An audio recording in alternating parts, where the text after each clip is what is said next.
अस्सलाम वालेकुम दोस्तों, कैसे हो? उम्मीद है कि सब खैरियत से होंगे। अल्लाह आप लोगों को ऐसे ही खुश रखे।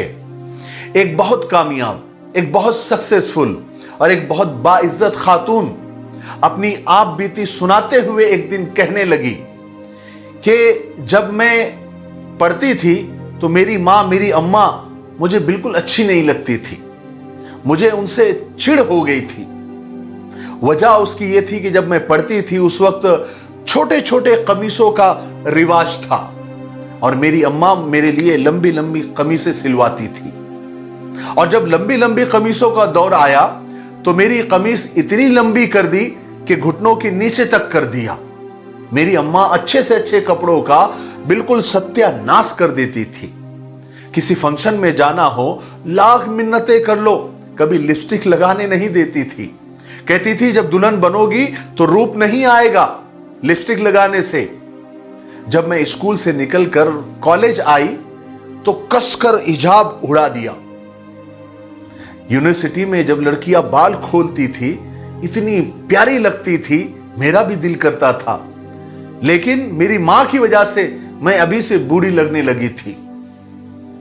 अम्मा कस कस कर मेरी 2 चूटियां बनाती थी। बार बार मैंने कहा कि अम्मा एक चुटिया बना दो, 2 का रिवाज नहीं है और स्कार्फ के अंदर 2 चोटियों से मेरा चेहरा अच्छा भी नहीं लगता। लेकिन मेरी अम्मा कहां मानने वाली थी। बहरहाल कॉलेज से बहुत अच्छे नंबरों से पास होकर मैं यूनिवर्सिटी पहुंची। सोचा कि अब मैं बड़ी हो गई हूं, यहां मैं अपनी कुछ मनमानी करूंगी। लेकिन अम्मा ने मेरा यहां भी पीछा नहीं छोड़ा। अम्मा ने मेरी जान नहीं बख्शी, यहां भी हद ही कर देती थी। रात को सर में पूरे तेल की बोतल उंडेल देती थी और कहती थी कि पढ़ाई की मेहनत की वजह से कहीं तेरे बाल झड़ ना जाए। मुझे मेरी अम्मा से सख्त चिढ़ होने लगी थी। मुझे मेरी अम्मा बिल्कुल अच्छी नहीं लगती थी।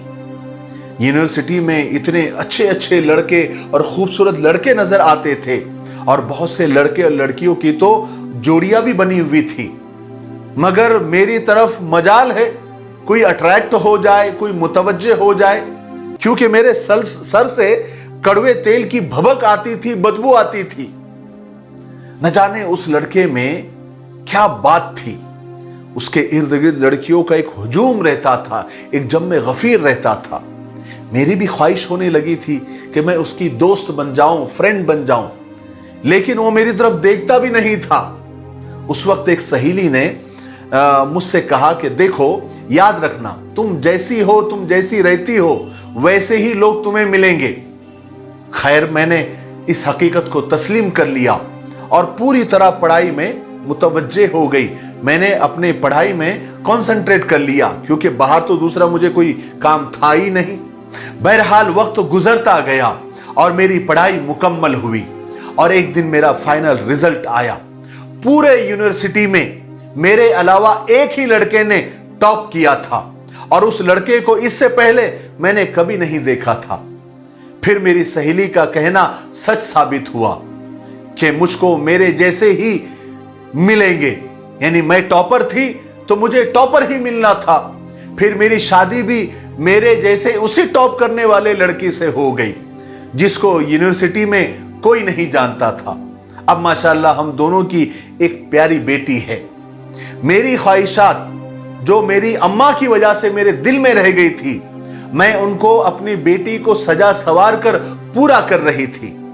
जब लोग मेरी लड़की की तारीफ करते और सताइशी नजरों से देखते, उसकी तारीफ करते तो मैं बाग बाग हो जाती। लेकिन जब वो बड़ी और जवान हो रही थी तो उसकी चाल ढाल में मुझे अदाएं नजर आने लगी। वो जहां से गुजरती लोग उसे मुड़ मुड़ कर देखते। पर अब मुझे ये सब अच्छा नहीं लग रहा था, बल्कि सच पूछे तो मुझे बुरा लग रहा था। मैं नहीं चाहती थी कि उसे कोई ऐसी निगाहों से देखे। हाय हाय, आज मुझे शिद्दत से मेरी अम्मा याद आ रही थी और मुझे अम्मा की वो पाबंदियां याद आ रही थी जिनकी वजह से वो मुझे बुरी लगा करती थी। आज मुझे उनकी अपने ऊपर लगाई हुई पाबंदियों पर फख्र महसूस हो रहा था। अब मुझे मेरी अम्मा बहुत अच्छी लग रही थी। मैंने अपनी बेटी को अपने पास बुलाया और अपनी जिंदगी के यही राज समझाने के लिए कि बाज मामलात में माओं की तरफ से जो पाबंदियां होती है वो बच्चियों की वकार और इज्जत में इजाफा करती है और उन्हें दुनिया व आखिरत में सुरखरू करती है, कामयाब करती है। वो खातून आगे कहने लगी कि आजकल की नौजवान नस्ल ने पर्दे को क्या से क्या बना लिया है, मेरी समझ में नहीं आता कि ये पर्दे की कौन सी शक्ल है। कहती है कि अभी पिछले दिनों की बात है, मेरा एक क्लिनिक में जाना हुआ, वहां काफी रश था, तो मैं नंबर लेकर एक तरफ बैठ गई और अपनी बारी का इंतजार करने लगी। इतने में 2-3 नौजवान लड़कियां क्लिनिक में दाखिल हुई, खूबसूरत मैक्सी नुमा अबाया पहने हुए और बिल्कुल चुस्त आस्तीने, गले और आस्तीनों पर बहुत खूबसूरत काम बना हुआ, सर पर बड़ी खूबसूरती और नफासत से छोटा सा स्कार्फ लिपटा हुआ, सर पर बाएं तरफ स्कार्फ के ऊपर एक नगीनों से मुज़य्यन पिन लगी हुई। स्कार्फ इतना छोटा कि बमुश्किल चेहरे से थोड़ा सा नीचे गले तक आ रहा था, इतना भी नहीं था कि सीने को ढांप ले। अबाया ऐसे कि जिस्म के नशेब व फराज, उतारो चढ़ाव बिल्कुल साफ नजर आ रहे थे। स्कार्फ सिर्फ खूबसूरती के लिए पहना हुआ था, साफ नजर आ रहा था, जिसमें चेहरा भी खुला हुआ था। आंखें गोया नैन कटारे, सुरमा, काजल, लाइनर, होठों पर लिपस्टिक। दिल में एक दर्द सी लहर उठी कि हाय, पर्दे के नाम पर ऐसी बेहयाई, ऐसे पर्दे को तो खुद पर्दे की जरूरत है। और कुछ खवातीन थोड़ा सा चेहरा ढांपने का एहतमाम तो कर लेती है, मगर बदन उनके भी खुले हुए होते हैं। बुर्का एक से बढ़कर एक स्टाइलिश, नित नए डिजाइन, कढ़ाई, कटवर्क, मोती, नगीने रंगों से भरपूर पर्दे और हिजाब के नाम पर कैसे कैसे फैशन इंट्रोड्यूस कराए जा रहे हैं। वो बजाय औरत को ढांपने के मजीद बेपर्दा कर रहे हैं। ना देखने वाला भी देखने पर मजबूर हो जाए। हर एक नजर को दावते नजारा देते हुए ये हिजाब हमारे खवातीन बुर्के और हिजाब को फैशन के तौर पर अब अपना लिया है।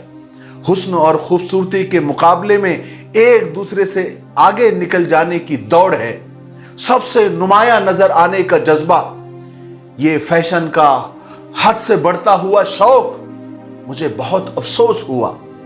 उस खातून ने तमाम बहनों को नसीहत करते हुए आगे फरमाया कि मेरी काबिल एहतराम बहनों, ये किस रास्ते पर तुम चल पड़ी हो? ये वो रास्ता है जिसे शैतान ने हमारी नजरों में मुज़य्यन और सजा कर दिखाया है। यही तुझको धुन है रहूं में सबसे बाला, हो जीनत अनोखी, हो फैशन निराला।